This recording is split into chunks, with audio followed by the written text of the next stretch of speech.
Kinshasa na biso, réalité ya banaki, réalité ya banakino. Réunion ya ba ministre ya ba affaires étrangères envie ya ko préparer réunion monene bokutani oyo ekozala awa na ville province ya Kinshasa pona ko évaluer accord cadre ya Addis Abeba ifungo mikola lelo mardi 22 février 2022. République démocratique du Congo na Turquie ba signaki cet accord to ko découvrir yango au cours ya édition mikola lelo na sengo mingi ya ko présenter les bino. Beauté, merci Naftelité P confiance pour Pesa Bisso, Apto Informakabino, toujours d'une manière très professionnelle. Édition à le bandit, Tikato Fongola Yango, na beaucoup de monnaie. Yaba ministre, yaba affaires étrangères, o esalemi mukolalo na ville province ya Kinshasa, o bisika bazo bongisa beaucoup tani o ekosangisa ba pays nyonso o ba signa accord cadre ya Addis Abeba yango ekozala bongo le 24 février prochain. Nini penzi esalemi mukolalo image commentaire. Réunion de ministres des Affaires étrangères de pays signataires, il y a un accord cadre pour la paix, la sécurité et la coopération pour la RDC et la région à Grand Lac. Et ça le mardi 22 février à Kinshasa. Réunion yango ils allaient préparer 10e réunion à haut niveau, il y a mécanisme régional de suivi, il y a conférence internationale sur la région des Grands Lacs. Mercredi 24 février. Toujours dans la capitale congolaise. Il y a rendez-vous, il y a dirigeants, il y a la région de Grand Lac pour évaluer le progrès et le problème. La mise en œuvre et accord cadre et paix, sécurité et coopération pour la RDC. La région de Grand Lac africain. Accord ezala beaucoup connu une appellation nango accord cadre d'Addis Abeba. Ezala signé le 24 février 2013 dans la capitale éthiopienne entre RDC 10 pays voisins, Rwanda, Ouganda, République centrafricaine, Mozambique, Angola, Burundi, Congo-Brazzaville, Soudan du Sud, Zambie et Tanzanie et États nos voisins immédiatement la RDC dont l'Afrique du Sud. Témoins et belés internationaux, Salaka, Bazwaka, Komokano, signé pe accord ango ezali bongo 4 organisateurs ONU, Union africaine, SADC, CRCL. Objectif global, accord à Addis Abeba ezali viser ko mettre fin à la otracité et à insécurité et à instabilité dans RDC et la région des Grands Lacs. Sur ces RDC même et s'engagea globalement à instaurer sécurité, autorité de l'État sur territoire naie peut ko faire lancer développement naie pour que la population naie peut ezana kimia ba état voisin bazali ko s'engager pour ko participer peut encourager RDC na kokindaka liboso pe kolongolaka ba atrocité ya ba groupe rebelle na mabele na ye. Lelo yo 9 ans après objectif yango de départ éthique globalement encore ya ko atteindre pour ba groupe armé bazali toujours comme menacer tranquillité ya population ya RDC pe lisusu mingi na est kimiana nezongite malgré état de siège kufa ezali ko continuer ezali moko ya ba question esengeli komi tuna accord oyo est-ce que ezali vraiment natina nango to pe kokisa mokano nango na mboka na biso mécanisme ya suivi accord cadre opérationnel na certains nombres de pays dont RDC depuis quelques années ezali bongo kolongola insécurité na kati ya est ya République Congo pe ba pays voisins nyonso et kozala moko ya ba moment ya réflexion pour na koyeba nini esalemi nini esengeli esalema pour que kimia ekota totalement na est ya République du Congo. Kinshasa et l'équipe partout. Dans les bandali République démocratique du Congo na Turquie ba signaki 7 accords mozindo penza ya ba accord ngo ezani ni tozongela ngwa na elema oyo. République démocratique du Congo na Turquie ba renforcer relations bilatérales na bango. En effet, président congolais Félix Tshisekedi na homologue na turc a supervisé qui dimanche 20 février dernier na Kinshasa signature ya cet accord de coopération entre les deux États. À travers signature ya accord ya coopération yango Kinshasa pe Ankara ba réaffirmer volonté na bango ya ko développer ba relation na bango bilatérale. Ezali bongo to lobela accord cadre sur domaine militaire,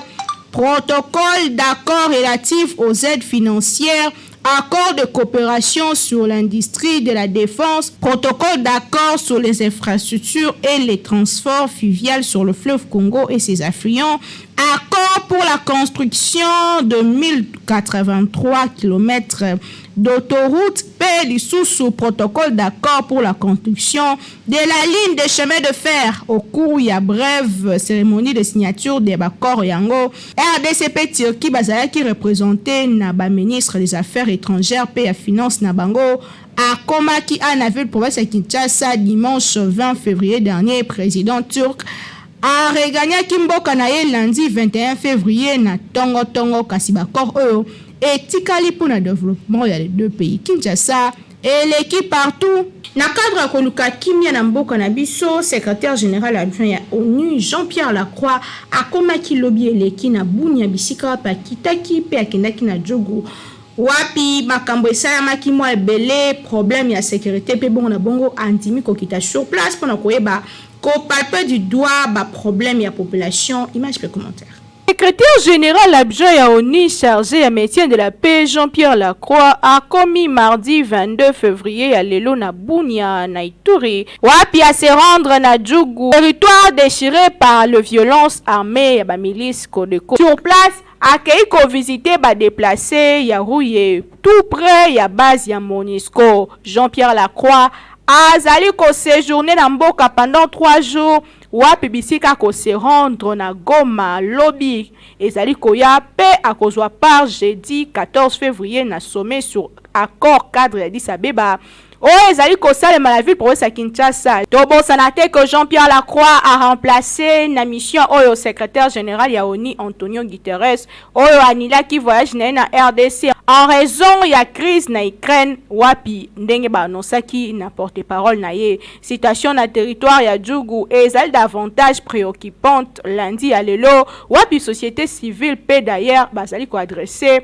lettre moko na chef de l'État pour na coexiger ba enquête moko sérieuse sur ba récente attaque o visa qui spécifiquement ba site ya ba déplacé et salement ba mort rebelle ba bazaya qui enlevé kasi tokoli ki akaka que Monisco et longo na ba gouvernement congolais bango so ba côté le ma pour na koluka ndenge nini kozongisa kimia na Est démocratique du Congo Kinshasa et l'équipe partout.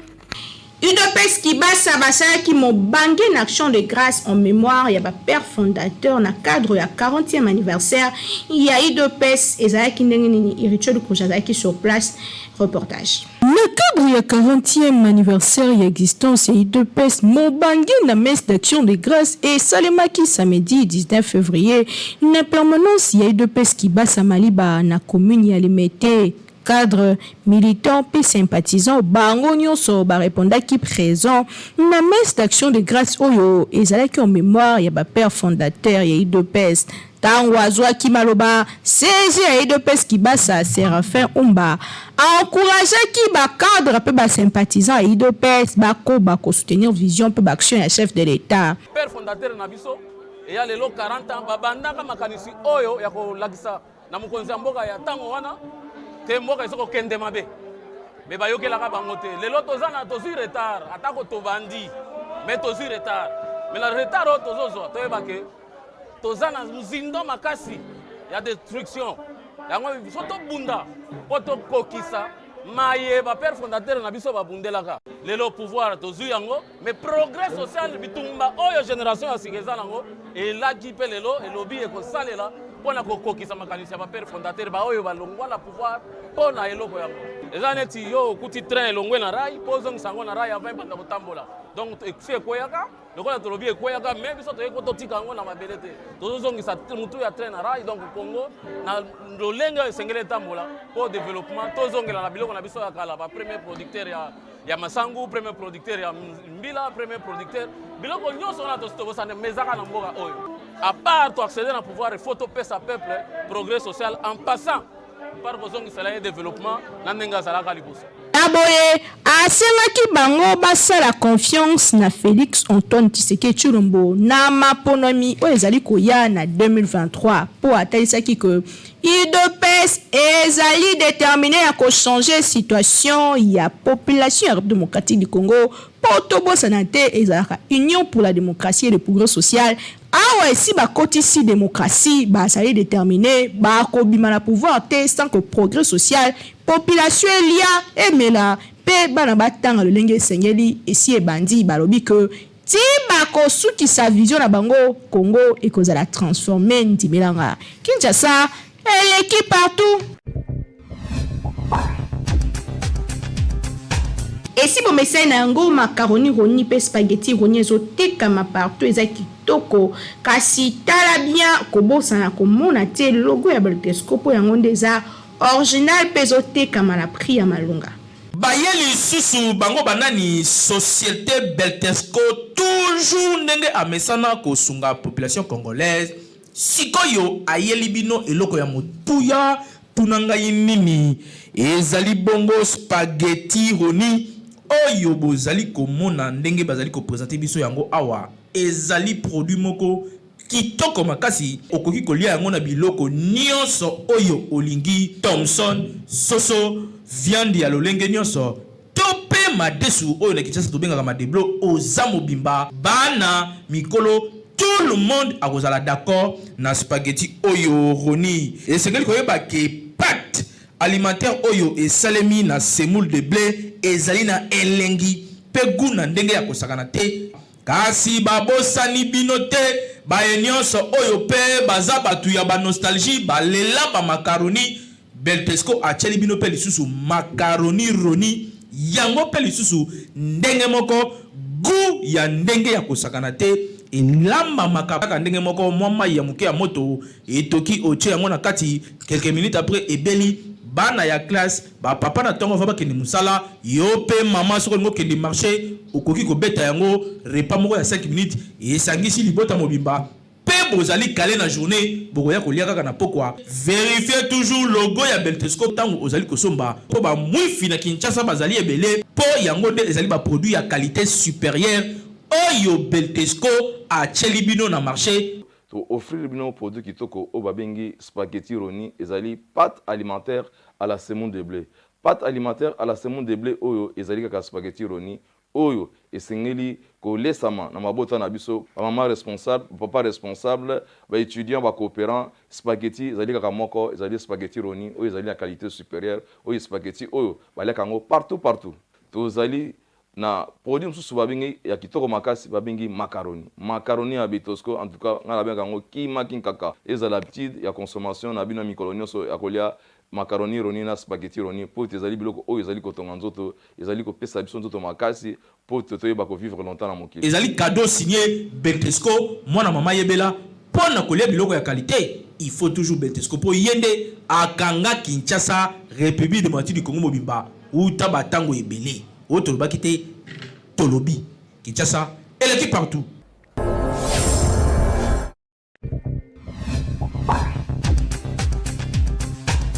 Toujours mité mais jamais égalé. KNB News, première chaîne d'actualité, on continue. Kassenga a te proposer un extrait. Il y a une émission qui est politique, ils ont déjà en ligne la chaîne YouTube Nabiso Beta Kaka KNB News au Koza Mubimba. Kobo Sanate, ko s'abonner, Simanayo, ko partager, pe balia et ça bien. Kabila sala et lokote. Pour ceux qui Kabila sala qui est lokote, Mbemba tang mususu alinga katika l'éternellement rebelle na mboka oyo. Ceux qui komona le Mbemba kotika mandoki réinsection ya ba soldat ya Mbemba ezaki Kabila sala qui quand même eloko. To combien on attend au pona nini koloka ke tozonga na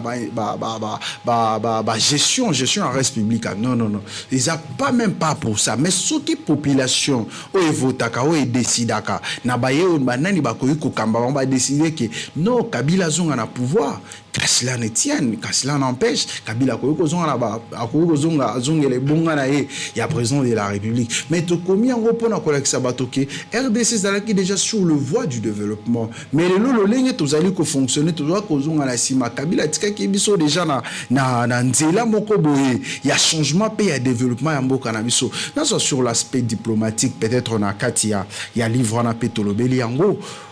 Oyebi à l'époque où l'Union européenne est koluka et piétiner diplomatie en mboka na biso ekota na makambo souveraineté en mboka na biso to benga ambassadeur il y a l'Union européenne pe ba sa ina ngo na mboka oyo il y a pas longtemps to sala ki yango mais lelo komona Kagame koloba kuna ki akoyiko ya na mboka oyo asala abundisa ba ADF sans autorisation ou bien sans autorisation au gouvernement akoya o komona lobby il y a pas longtemps vice ministre ya Kenya ko dénigrer ba Congo nani à l'époque qui attend wa Kabila ozali madame journaliste je pense obani musala ngo kala obani kolanda ba information tango kala okomona te ba déclaration bon ko sama Kabila lobango ouvertement à la face du monde que c'est le Rwanda qui nous menace et ça là qui force la diplomatie n'a besoin de te bailler commettre à terre M23 comme ça était ba mouvement rebelle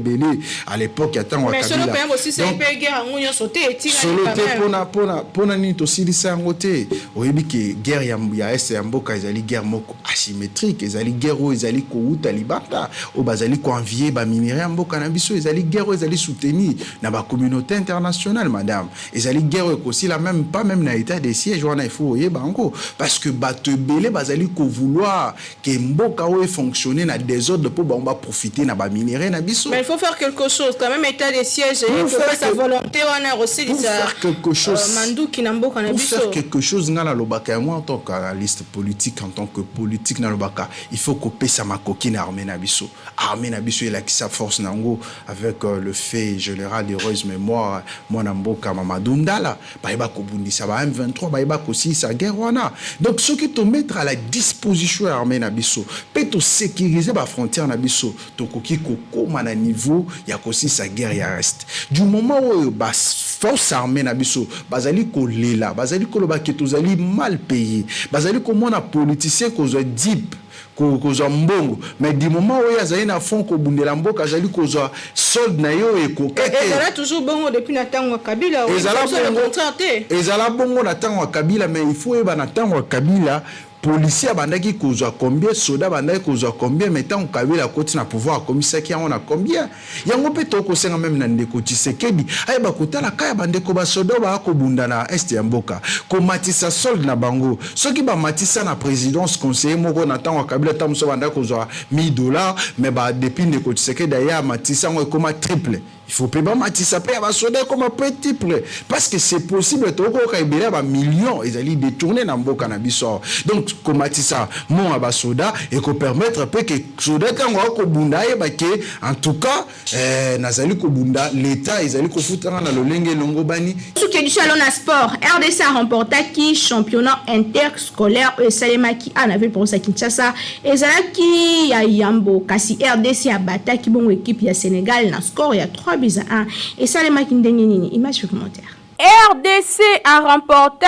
le dimanche 20 février dernier première édition il y a tout premier championnat d'Afrique interscolaire organisé sur ces terres face à l'équipe scolaire ya Sénégal mais seulement polémique ezalaki makasi wa publicika sima ba publication ya ba photo na ba réseaux sociaux bazali ko distinguer bana équipe ya Sénégal en compétition na équipe ya RDC oyo selon ndenge ba photo bande ko semble rien à voir na ba âge scolaire ba photo de distraction oyo bisika tokuti le meilleur joueur ya équipe yango o balobaki ki azali na âge ya 16 ans mais sur insistance ya football congolais tenté à justifier ba déconvenu yango par le fait que ba tournoi ezalaki réservé na ba élèves sans tenir compte ya ba âge na bango batalisi que ezalaki prévu te topé ezalaki préparé te comme on a bato bazalaki appelé à kota ba élèves ba ressembler na ba personne adulte to ba personne mûre kasi ba rasiraki que ba équipe wana mobimba ezalaki bongo ba élève à l'âge scolaire moins de 16 ans kasi malgré ba soupçon yango le plus important ezalaki que équipe ya RDC et gagné final yango na 3-1 face à équipe ya Sénégal oyo bisika coupe et pesamelaki bango pe esengozalaki makasi. Comment la équipe ya RDC pour la première fois ba gagné championnat o ebandi mbala ya mboka sina mabele na bango équipe yango et c'est pas qui makasi pe population ya RDC kaka eloko etungisi makasi âge ya athlète o selon ba organisateur bazali na âge scolaire kasi bilongi kaka nde ezali kolakisa ndeti ba mikolo yango epesaki mwa mbutu epesi mwa polémique kasi tokondimake mikolo ezali koya ministère ya sport e kozwa nyonso ba précaution pour que makamba boye ezonga te kasi na nyonso félicitations équipe ya RDC oyo gagné pe ezongisi lokumu pe honneur na kati ya mabele na biso Kinshasa et l'équipe partout. Magazine,